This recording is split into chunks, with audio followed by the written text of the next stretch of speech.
With new watch prices skyrocketing due to tariffs and annual price increases, I can't afford to be buying anything new at the AD. But that doesn't mean I won't be hunting for new watches. I've always loved a bargain. So when I was presented with an opportunity to join a private watch club with promises of low prices, I was intrigued. But was it too good to be true? If you're a watch enthusiast, you're more than likely familiar with Federico Talks Watches. Fed is the owner of Delray Watches, and he produces content from a dealer's perspective. He's charismatic, a straight shooter, and he's probably one of the few trustworthy dealers out there. After responding to a DelrayWatch survey, I was invited to join a private watch community for true collectors. For a monthly membership fee, I was promised access to wholesale pricing, a knowledge voice, a community forum, live streams, as well as access to dealers through their WhatsApp community. I'll admit that the promise of insider access was powerful. I knew I had to act fast to take advantage of the founder's fee of $49 a month, which is now $149 a month. If I could get 50% off MSRP of a watch that I really wanted, then the $49 was a no-brainer. I decided to take a chance and roll the dice. So now I'm 2 months in. In a few days, I have to make a decision about whether I want to continue into month 3. In this video, I'm going to share my impressions of the FTW Collective. I'll take you through the website's features. I'll take you through the community forum, the Ask My Dealer feature, and the availability and pricing of watches.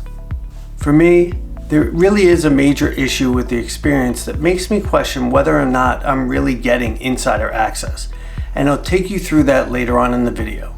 I'm Mase, and this is The Underground.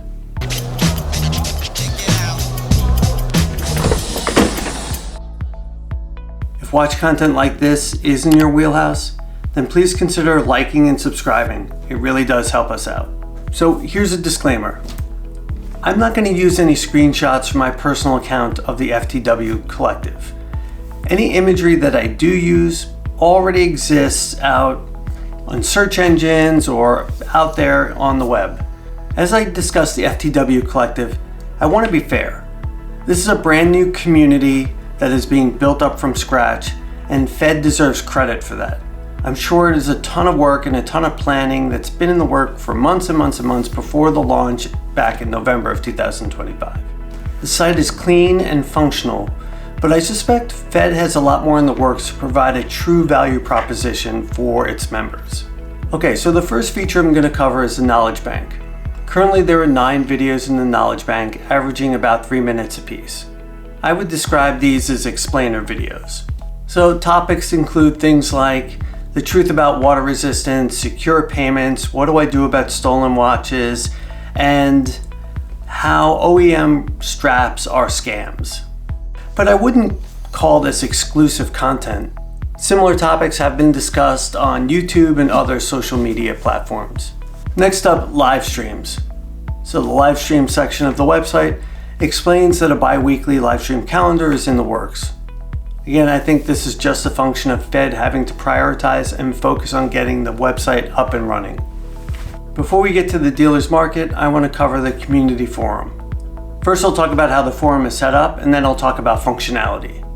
I think the intention behind the forum is to be an FTW-focused micro Watchuseek. Currently, the forum is set up with the following categories: Watch Talk, Ask a Dealer, Vet My Deal, FTW Community, and Off Topic. Watch Talk is what you would expect, kind of a back and forth with other community members on all things watches. Ask a Dealer and Vet My Deal seem to have similar content, and I would say a lot of them are kind of asking if a deal is worth it. FTW Community are all things kind of around planning for the community, features that are coming up. This seems to be where Fed is communicating a lot of what he's planning to do with the community. And then off topic might be things like, hey, what are you reading? Do you guys like cigars? Kind of all the other things that you see in any other forum where it might be focused on one thing and that community wants to then go and talk about other things. When the site launched in mid-November, There was a lot of activity in the community. Lots of questions were popping up, and I get that. There was a lot of excitement as there was kind of the build out and joining a new community and seeing what it was all about. But now, I really wouldn't say that there's a robust activity in the channels. Maybe there just aren't enough members to kind of perpetuate the conversation and keep on going. Maybe the shininess of the new toy wore off. So I have a Watchuseek account. I was active for a little bit, but not now. So generally speaking, the forum is not a driving force for me to keep my membership going. However, I do think that there's a really cool feature here. That's having access to Fed as you're evaluating a watch deal. That could be really impactful. He could potentially save you from a disastrous deal. So here's an example. One member asked about a Panerai PAM 306. It's a titanium tourbillon. So Fed said, look, at $30,000, that's a hell of a deal for a tourbillon, but you really better love it because if you decide one day to sell it, you'll have a really tough time. So that member posed the question in early December, and that watch is still available on Chrono 24. So that member took his advice and decided not to go through with the deal. From a functionality standpoint, I would say the website is clean, fairly minimal, perhaps even sparse. When the site first opened, people complained that you couldn't add pictures to your post. And of course, in a community where kind of seeing the watch and understanding what an individual is talking about, that's really important. That has since been fixed, so that's a good thing. Bottom line, forums like this aren't really my deal anymore. However, having the ability to ask Fed about a deal that I'm thinking about, that would be really helpful. So that is something to consider when I think about maintaining my membership. All right, up next, the dealer's market. So this is what you all have been waiting for, I'm sure. How is the dealer's market? Look, what I'm going to share with you is based on my experience and really the watches that I would be interested in buying. For context, I like chronographs, modern, vintage. I also like two-tone vintage Santoses. And I had been tinkering with the idea of getting a milestone watch for my 50th. That has passed, but who knows, maybe for my 51st. So I'm sure you guys are really excited to understand what the selection of watches are, the exclusivity. So while there have been Speedmasters and some vintage Santoses and some other really attractive pieces, I would say a lot of the watches that are available are less than desirable. My opinion, right? When I think about my collection and what I'm looking to add to it, a lot of these would not be fits. I'm probably never going to buy a Corum or a Chanel or a Delacour. I know this is highly personal and based on the watches at Fed sources, but I can't think of a time when I really said, gee, I really need that for my collection. And when there was a time when I was interested in buying a watch, there was a lack of information that led me to shy away from making a deal. I'll talk about that situation in a little bit.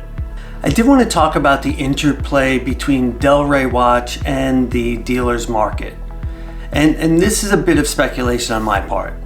While I think it's Fed's intention to post watches to the dealer's market before DelrayWatch, I've been wondering if some of the older listings on DelrayWatch are starting to make their way to the dealer's market. So you might be asking, how did I come to that conclusion? And I've been looking at the inventory number, and generally speaking, you would expect older watches to have lower numbers and newer watches to have a higher number, right?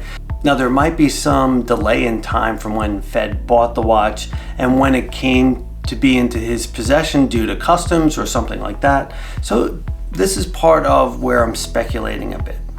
And these watches that I think are sneaking their way into the dealer's market, I wouldn't call them the most desirable watches out there. And I wouldn't say that these are watches that the general public are clamoring for. We're talking about the Ulysse Nardin Maxi Marine Diver or the Gerald Charles Seaside. What I worry about is that this is an indication that the dealer's market will end up being the final resting spot for those languishing sales items from DelrayWatch. All right, let's talk about pricing. On DelrayWatch, I always thought Fed's pricing was very competitive within the US. So I did a sampling of about 12 or so watches that are both on DelrayWatch and the dealer's market. DelrayWatch's prices compared to the Chrono 24 market trend line is about at market or slightly better than market. When comparing the dealer's market prices to Delray watch prices, there's a range of savings there, but generally around 25%. It could be from 15 to 50%, really depends on the watch, probably how long it's been in inventory, but at about 25% savings. Now, when comparing the dealer's market prices to Chrono 24 market trends, this makes sense, right? The savings are around that 25% again. Although this is a small sample size, I think it's fair to say that the savings through the dealer's market are real and sizable. All right, specific watch details. What I'm talking about is the availability of information for a particular watch in the dealer's market. This is the biggest problem for me. And the problem is there really just isn't that much information to go on. So I'll see something on the dealer's market and I'll have questions. I'll then go to DelrayWatch, look for the same watch. There's slightly more information. That's probably not enough for me. So then I go to the watches listing on Chrono 24. This would be Fed's listing, right? I look there, there's more information there. And if I still don't have enough information there, then I go to the manufacturer's website and try to look for that reference number and try to find more information there. That's kind of a lot of steps along the way. So here's a real life example. My wrist is about 7¼ inch, give or take. I have legitimate interest in a vintage two-tone Santos, and there have been several on the dealer's marketplace, right? One of the major problems with buying vintage watches is that a metal bracelet often is missing links, right? So for me, that's a genuine concern. So if you buy a watch where it's missing links, then you have to go source them. That's timely and it can be expensive. So when contemplating whether or not to buy one of these Santoses, right, you want to know how big the bracelet is so that you can see if it'll fit on your wrist. So I kind of inquired and then I was directed to an FAQ that I can't seem to find anymore, but the advice is basically like this.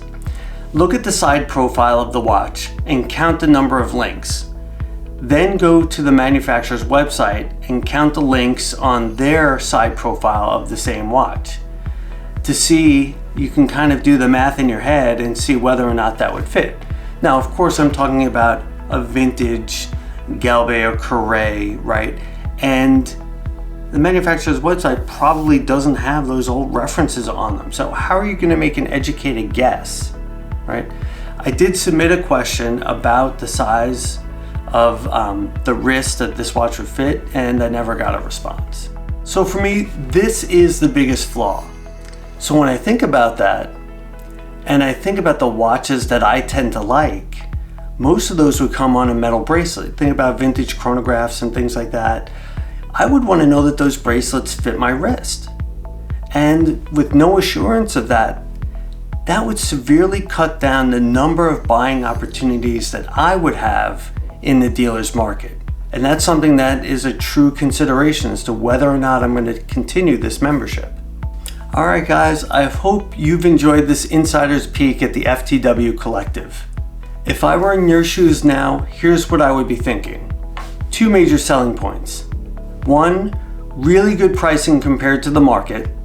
And 2, access to Fed in order to get help in evaluating deals. There are some drawbacks. 1, limited selection that may not match your tastes. And 2, the take it or leave it nature of the sale. You're on your own to do your own research. So if you're a person who's open to all types of brands, all types of watches, and you're open to experimenting a bit, then this might be for you. On the other hand, if your collection is very particular and the scope of what you want is very narrow, this may not be for you. And the VIP pricing now is $149 a month. That means $1,800 in a year. So you would have to save that amount in order to recoup your monthly investment. If you think you would buy 2 to 3 watches through Delray, then this probably makes some sense for you. So here's my conclusion. Making this video has forced me to put all the pros and cons side by side. I have sincere doubts that I will find an opportunity that checks all the boxes for me. A fit for my collection, the right wrist size, free of major flaws. But at the founder's rate of $49 a month, I'm willing to go another month. I hope you enjoyed this video. If you have, please consider liking and subscribing, and I'll catch you in the next video. Take care.